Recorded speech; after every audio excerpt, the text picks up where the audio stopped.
오늘 하나님께서 우리에게 주시는 말씀은 로마서 1장 17절 말씀입니다. 로마서 1장 17절 한 절 말씀 우리 함께 읽겠습니다. 복음에는 하나님의 의가 나타나서 믿음으로 믿음에 이르게 하나니 기록된 바 오직 의인은 믿음으로 말미암아 살리라 함과 같으니라. 아멘. 로마서 1장 17절 말씀은 로마서를 공부하는 사람들이 이것이 로마서의 핵심적인 말씀이다 이렇게 주장하는 말씀이기도 합니다. 그런데 앞서도 말씀을 드렸지만 우리가 바울 서신을 볼 때 눈여겨봐야 되는 것은 로마서뿐만 아니라 다른 서신도 마찬가지인데요. 바울이 서신서를 쓰면서 서신서 앞에 머릿말을 쓰는데요. 그 머릿말이 어떤 내용을 담고 있느냐가 앞으로 서신서에 어떤 내용을 말하기 원하는지에 대한 말씀을 기록하고 있다는 겁니다. 그래서 로마서 1장 처음을 보면 복음을 전하고 싶다라고 말씀을 하면서 복음의 핵심이 뭐라고 말씀했습니까? 아들에 관한 것이다 라고 말씀을 하고 있습니다. 이 아들에 관한 것은 무엇이라고 또 말합니까? 바로 예수 그리스도에 관한 것이다 라고 말씀을 시작하고 있습니다. 그러니까 로마서 전체를 요약하는 말씀이 바로 복음이고 그 복음은 아들에 관한 것이고 그 아들은 예수 그리스도에 관한 것이다 라고 하는 것을 말씀하고 있죠. 오늘 본문도 중요한 말씀이 맞습니다. 그리고 또 오늘 본문의 말씀이 이해하기 사실 쉽지 않은 말씀이기도 합니다. 오늘 말씀을 보면 17절 말씀 복음에는 하나님의 의가 나타나서 믿음으로 믿음에 이르게 하나니 기록된 바 오직 의인은 믿음으로 말미암아 살리라 함과 같으니라 라고 말씀합니다. 뒤에 나와 있는 오직 의인은 믿음으로 말미암아 살리라 라고 하는 이 말씀은 우리가 간혹 들었던 말씀입니다. 하박국 2장에 나오는 말씀인데요. 그런데 이 말씀을 가지고 로마서 1장 17절 이 말씀을 가지고 무엇이라고 주장하느냐 하면 이 말씀은 우리가 의롭다 칭함받은 이신 칭의를 증거하는 말씀이다 라고 주장을 한다는 겁니다. 그런데 말씀에 보면 이신 칭의 예수 그리스도를 믿음으로 말미암아 의롭다 칭함을 받는다. 이 내용이 그러면 있느냐? 다시 말씀을 보면 복음에는 하나님의 의가 나타나서 믿음으로 믿음에 이르게 된다라고 말씀을 하고 있습니다. 어디에 여기 예수님을 믿음으로 말미암아 의롭다 칭함을 받는다는 말이 있습니까? 이신 칭의가 아니라 이신 의현이 아닙니까? 하나님을 믿음으로 말미암아 의롭다 칭함을 받는다. 이 말이 더 맞는 것 같습니다. 하나님을 믿음으로 말미암아 하나님의 의가 나타난다라고 하는 말이 오히려 맞는 말씀으로 보여집니다. 앞서도 말씀을 드렸지만 복음은 하나님의 아들에 관한 것이고 그 아들은 예수 그리스도에 관한 것인데 그 예수 그리스도는 1장 초반에서 말씀하는 것처럼 구약의 선지자들이 이미 하나님의 말씀을 전함으로 오실 메시아에 대해서 말씀을 하셨고 그 오실 메시아가 바로 예수님이고 예수님이 이 땅에 오셔서 하나님이 약속하신 그 말씀을 이루신 분이시다라고 하는 것을 말씀해 주고 있죠. 성경에서 말하는 의, 이것은 하나님의 말씀을 듣고 순종하는 것을 의라고 말합니다. 이건 사람의 입장에서 의라고 말할 수 있는 것이고요. 하나님의 입장에서도 마찬가지죠. 하나님께서 말씀하신 것을 하나님께서 이루셨다라고 하는 것을 하나님의 의가 나타났다라고 말할 수가 있는 것이죠. 그래서 복음에는 하나님의 의가 나타나서 라고 말씀을 하고 있는 겁니다. 즉 복음이 뭐라고 말씀을 드렸죠? 예수 그리스도에 관한 것이고 예수 그리스도가 구약의 말씀대로 하나님께서 보내시기로 약속하신 그 메시아 그분이 이 땅에 오셔서 하나님의 약속의 말씀을 이루신 것이 바로 예수님 아니십니까? 그러니까 예수 그리스도를 통해서 하나님의 의가 나타나게 된 것이죠. 하나님의 약속의 말씀이 성취가 된 것이니까 하나님의 의가 나타났다. 복음에는 하나님의 의가 나타났다라고 하는 말씀이 맞는 것이죠. 그러면 믿음으로 믿음에 이르게 한다라는 말은 무슨 말일까요? 앞에서 말하는 믿음으로는 어떤 믿음을 말하는 거고 뒤에서 말하는 믿음은 또 어떤 믿음을 말하는 걸까요? 그 말이 그 말 같은데 여기 다 의미가 있는 것입니다.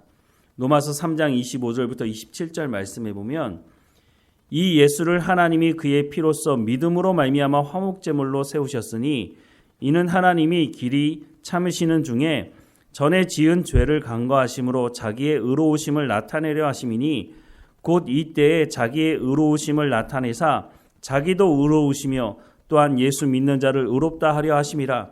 그런즉 자랑할 때가 어디냐? 있을 수가 없느니라. 무슨 법으로냐? 행위로냐? 아니라 오직 믿음의 법으로니라 라고 말씀을 하고 있습니다. 25절 말씀을 다시 보면 이 예수를 하나님이 그의 피로써 믿음으로 말미암아 화목제물로 세우셨다라고 말씀합니다. 여기 믿음으로라고 하는 말씀이 나오죠. 여기에 믿음으로라고 하는 말씀을 하고 있는데 여기서 말하는 믿음으로라고 하는 것이 무엇을 의미하는 걸까요? 우리가 예수님을 믿는 그 믿음을 말하는 걸까요? 아니면 예수님의 믿음을 말하는 걸까요? 27절에 보면 무슨 법으로냐 행위로냐 아니라 오직 믿음의 법으로니라 라고 말씀을 하고 있습니다. 믿음의 법을 통해서 예수님이 자기의 의로움을 나타내셨을 뿐만 아니라 또한 예수님을 믿는 사람들을 의롭게 칭하신다라고 말씀을 하고 있습니다. 이 신칭의가 여기 말씀을 하고 있기는 하는데요. 그러면 예수님은 자신의 의로움을 무엇을 통해서 나타내셨나요? 예수님이 자기의 의로우심을 하나님 말씀에 순종함으로 십자가에서 죽으심으로 하나님의 약속의 말씀이 성취되었다고 하는 것을 보여주시지 않았습니까? 여기서 말하는 의, 하나님의 말씀을 통해서 이루어지는 것을 의라고 말씀을 드리지 않았습니까? 즉 믿음의 법이라고 하는 것은 예수님이 하나님의 약속의 말씀을 십자가 위에서 죽으심으로 말미암아 그 십자가 사건을 통해서 하나님의 약속의 말씀을 성취하셨을 뿐만 아니라 그 십자가 사건, 그 십자가를 믿는 사람들, 하나님의 부르심을 받은 사람들이 하나님의 말씀대로 순종함으로 나왔을 때에 의롭게 칭함을 받게 되는 그 원리, 구원의 원리에 대해서 말하는 것이 믿음의 법이라고 말하는 것입니다. 이 믿음의 법이라고 하는 것을 통해서 우리가 하나님의 자녀로 구원받을 수 있다고 하는 것을 말씀해 주고 있는 것이죠. 로마서 2장 이후에 보면 율법에 관한 말씀을 하고 있습니다. 당시 유대인들은 율법을 완벽하게 행하면 구원받을 수 있다라고 믿었습니다. 이 말씀은 틀린 것은 아닙니다. 구약성경 신명기의 말씀에 보면 이 말씀을 하고 있는데요. 그런데 로마서에서 뭐라고 말합니까? 이렇게 율법을 완벽하게 지킬 수 있는 사람이 없다라고 말씀하고 있죠. 그래서 모든 사람들이 죄인이고 구원받을 수 없다라고 말씀을 하고 있습니다. 율법이 자신들을 살려줄 거라고 믿었지만 율법이 자신들을 살려주는 것이 아니라 오히려 사람들이 하나님과 관계가 끊어질 수밖에 없는 죄인이라고 하는 그것을 보여주는 것이 바로 율법의 기능이다라고 하는 것을 말씀해 주고 있는 것이죠.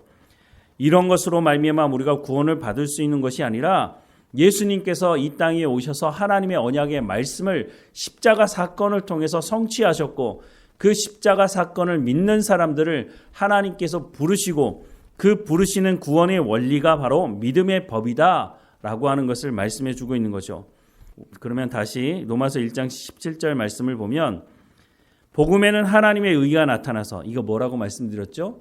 이 복음이 바로 예수님에 관한 것이고 예수님께서 하나님께서 약속하신 그 약속의 말씀을 이루셨으니까 하나님께서 예수 그리스도를 통해서 하나님의 약속의 말씀을 이루신 것을 하나님의 의가 나타났다라고 말씀을 할 수 있는 거죠. 그리고 믿음으로 믿음에 이르게 된다라고 하는 것은 이 앞에서 말하는 믿음으로라고 하는 것이 바로 믿음의 법, 구원의 원리를 말하는 것입니다. 예수님께서 십자가에서 죽으심으로 말미암아 하나님의 말씀에 순종하는 하나님의 부르심을 받은 사람들이 하나님 앞에 의롭다 칭함을 받게 되는 그 구원의 원리, 즉 믿음의 법으로 믿음에 이르게 된다라고 하는 뒷부분의 믿음이라고 말하는 것은 바로 성령을 통해서 예수 그리스도를 영접하는 그 믿음을 말하는 것입니다. 이에 덧붙여서 하박국 말씀을 인용하고 있는데요. 오직 의인은 믿음으로 말미암아 살리라라고 하는 이 말씀을 하고 있는데 이 말씀 이렇게 보면 구약에 기록된 말씀이나 이 로마서에 기록된 말씀이 똑같아 보이지만 사실 그 내용은 좀 다른 것이 있습니다. 하박국서 2장 4절에 기록된 말씀을 보면 소유격을 쓸 때에 히스, 그래서 사람의 믿음에 대해서 말을 하고 있는데 이 하박국 2장 4절 말씀을 헬라어 성경으로 번역한 72년 성경이 있는데 그 72년 성경에는 여기 소유격을 사람의 믿음으로라고 하지 않고 하나님의 믿음으로라고 말씀을 마이라고 쓰고 있습니다. 그런데 이것을 인용한 바울은 소유격을 아예 빼버렸습니다. 왜 빼버렸을까요? 바울이 이 소유격이 있는 것을 몰라서 뺀 것이 아닙니다. 의도적으로 뺀 것인데, 왜냐하면 인간의 어떤 믿음으로도 구원받을 수 없기 때문에 로마서 3장에서 말씀을 이미 하고 있지만, 물론 구약 성경의 말씀을 보면 앞서도 말씀을 드렸지만 하나님의 말씀, 이 율법을 완벽하게 지키면 구원받을 수 있습니다. 그런데 그 어떤 사람도 완벽하게 율법을 지킬 수가 없기 때문에, 그래서 여기에 소유격을 빼버린 것입니다. 오직 하나님의 은혜로, 하나님의 전적인 은혜가 아니면, 앞서 말씀을 드린 믿음의 법으로가 아니면 하나님 앞에 구원받을 수 있는 사람이 아무도 없기 때문에 여기서 소유격을 빼버린 것이죠.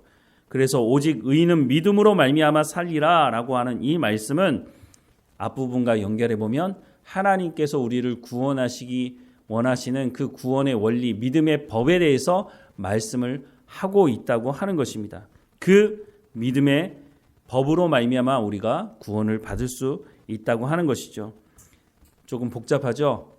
로마서 말씀이 쉽지는 않습니다. 하지만 분명한 구원의 원리에 대해서 말씀을 해주고 있는 겁니다. 다시 정리를 해보자면, 우리가 구원받을 수 있는 것은 예수님께서 하나님의 언약의 말씀대로 이 땅에 오셨고, 하나님의 언약의 말씀대로 십자가에 못 박혀 죽으심으로 말미암아 우리의 죄를 용서하셨습니다. 그런데 그냥 가만히 있으면 우리가 구원받을 수 있는 것이 아니죠. 하나님께서 이 십자가 사건을 통해서 부르시는 사람들이 있습니다. 그 사람들이 성령을 통해서 예수 그리스도를 인격적으로 구주로 영접하게 되는 그 원리를 한마디로 요약하자면 믿음의 법이라고 하는 것입니다. 바로 이 구원의 원리, 믿음의 법으로 말미암아 성령을 통해서 우리가 예수 그리스도를 영접하는 것을 믿음으로 믿음에 이르게 한다라고 하는 것으로 설명을 해주고 있는 것이죠. 전적인 하나님의 은혜가 아니면 우리가 구원받을 수 없다는 것입니다. 그리고 중요한 것 한 가지 우리가 기억해야 하는 것이 있는데, 의가 뭐라고 말씀을 드렸습니까? 하나님의 말씀을 듣고 순종하는 것을 의라고 성경은 말씀하고 있습니다. 예수님께서 하나님의 말씀에 순종함으로 의를 이루시고 우리를 의롭다 칭하셨다라고 하는 것을 말씀하고 있죠. 그렇다면 우리가 의롭다 칭함을 받았다는 것은 무엇을 말하는 걸까요? 이제는 우리가 세상의 법대로 살아가는 것이 아니라 하나님의 말씀, 하나님의 말씀대로 순종하는 삶을 살아가는 대로 부름받은 사람들이라고 하는 것입니다. 그것이 바로 하나님의 백성이고 하나님의 구원의 원리 가운데 참여하고 있는 사람이라고 하는 것입니다. 그러니까 우리가 구원받았다고 말하면서 하나님 말씀대로 순종하지 않는다면 내가 구원받은 사람인가? 라고 하는 것을 질문해 볼 수가 있는 것이죠. 그래서 이런 원리를 가지고 고린도 교회나 다른 교회들에게 하나님 말씀대로 순종하지 않는 사람들에게 뭐라고 말합니까? 너희가 정말 하나님 앞에 구원받은 사람들이냐? 하나님께서 우리를 구원해 주시기 위해서 만들어 놓으신 믿음의 법, 그 구원의 원리에 합당한 삶을 살아가고 있느냐라고 묻고 있는 거죠. 그래서 끊임없이 말하는 것이, 그래서 이런 문제를 가진 교회들에게 바울 사도가 말하는 것이 부르심이 합당한 삶을 살라는 것입니다. 그것이 바로 하나님의 의를 합당하게 이루는 길이기 때문에, 너희가 그런 부르심 가운데 나왔기 때문에 하나님의 백성다운 하나님 말씀에 순종하는 삶을 살라고 말씀하고 있는 것이죠. 이런 것들을 요약해서 한마디로 오늘 본문에 복음에는 하나님의 의가 나타났다. 그리고 믿음으로 믿음에 이르게 된다라고 말씀을 하고 있습니다. 하나님의 법으로 하나님의 말씀, 하나님께서 우리를 구원하신 구원의 원리, 믿음의 법으로 부름받은 사람들은 하나님의 백성다운, 즉 하나님의 말씀에 순종하는 삶을 살아가는 것이 맞다. 그렇게 살아가게 하실 것이다. 성령을 통해서. 그러니 우리가 해야 되는 게 뭐라고요? 하나님 말씀을 듣고 순종하는 삶이 있어야 한다는 것입니다. 하나님께서 우리를 구원하셨고 또한 하나님께서 순종하는 우리를 통해서 성령의 열매를 맺게 하실 것이라고 하는 약속의 말씀이라고 하는 것입니다. 그런데 우리가 구원받았다고 말하면서 여전히 내 생각대로, 내 뜻대로, 내가 하고 싶은 대로 살아가게 된다면 우리가 정말로 구원받은 사람인가? 라고 하는 것을 질문해 봐야겠죠. 우리가 하나님 앞에 구원받았기 때문에 예배의 자리에 나오는 것 아닙니까? 우리가 하나님 앞에 구원받았기 때문에 하나님 말씀 듣는 거 아닙니까? 그러면 우리가 말씀을 들은 대로 순종하며 살아가면 됩니다. 우리의 힘과 능력으로 가능하지 않기 때문에 성령을 선물로 주신다고 말씀하고 있기도 한 것입니다. 우리가 이 약속의 말씀을 잘 믿고 하나님의 백성다운 삶을 살아가고 바울이 너희에게 신령한 은사를 주기 원한다. 로마 교회 성도들에게 말한 것이 오늘 우리에게도 하시는 말씀 아니겠습니까? 그 신령한 은사가 뭐라고요? 복음을 증거하는 은사라고 말씀하고 있습니다. 우리가 복음을 살아낼 때에 우리 주변 사람들이 우리가 입술로 전하는 그 복음을 믿게 될 것입니다. 그러니 우리가 하나님 말씀에 순종함으로 복음을 온전히 증거하는 이 신령한 은사를 가지고 살아가는 우리의 삶이 되기를 주님의 이름으로 축원합니다. 기도하겠습니다. 하나님, 우리를 사랑하셔서 약속하신 그 말씀 그대로 예수님을 이 땅에 보내주시고 그 예수님께서 십자가에 못 박혀 죽으심으로 또한 우리로 그 십자가에 못 박혀 죽으신 예수님을 믿게 하심으로 성령을 통해서 예수 그리스도를 주로 고백하게 하심으로 하나님 자녀 삼아주셔서 감사합니다. 하나님, 그래서 우리가 살아가는 삶의 현장에서 우리가 그 부르심에 합당한 삶을 살아갈 수 있도록 우리 가운데 성령의 충만함을 허락해 주옵소서. 우리가 입술로도 복음을 증거할 뿐만 아니라 우리의 삶을 통해서 하나님의 약속의 말씀이 이루어지는 성령의 열매가 맺어지는 삶을 통해서 복음을 증거하는 증인으로서의 삶을 살아갈 수 있도록 하나님 은혜를 허락해 주옵소서. 오늘도 우리 가운데 맡겨진 모든 일에 충성을 다하게 하시고 우리를 통해서 하나님의 영광이 드러나는 삶의 현장이 될 수 있도록 하나님 인도해 주옵소서. 우리의 가족들에게 또 우리 주변 사람들에게 복음을 증거하는 삶을 감당할 수 있도록 우리의 삶을 주장하시고 인도해 주옵소서. 늘 우리와 함께 하시는 하나님 감사하고 예수님의 이름으로 기도드립니다. 아멘.